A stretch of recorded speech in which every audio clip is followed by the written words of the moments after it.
I'll try to make it short. You know, that's going to be difficult when we're talking about the death tax and the impact on our farmers and ranchers and really independent family-owned businesses of all kinds. But I can speak probably more informed and articulately about agriculture. And first of all, let me say the death tax is the most unfair and un-American tax in the tax code.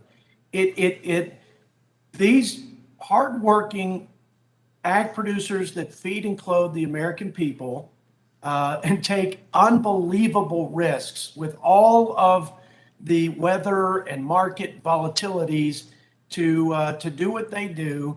And then they pay taxes, state taxes, local taxes, property taxes, income taxes.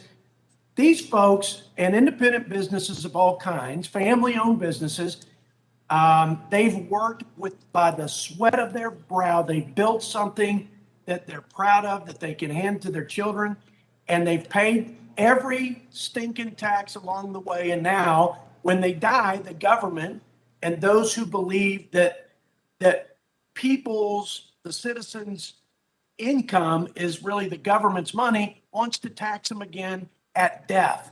Like, I don't understand that. Now, I appreciate Mr. Thompson's work to fend off the repeal of the stepped-up basis, and I pray that doesn't raise its ugly head in any discussion or sneak its way into this legislation.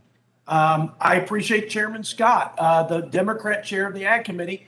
He, too, has been a defender of the stepped-up basis and keeping the repeal at bay in the final outcome. So I want to thank them, because we need people in the Democrat caucus that support these things and understand them, because Republicans are getting no input at all. And we're getting a voice here, no question. I appreciate that, Mr. Chairman, but I'm glad we have some folks inside the Democrat tent doing this.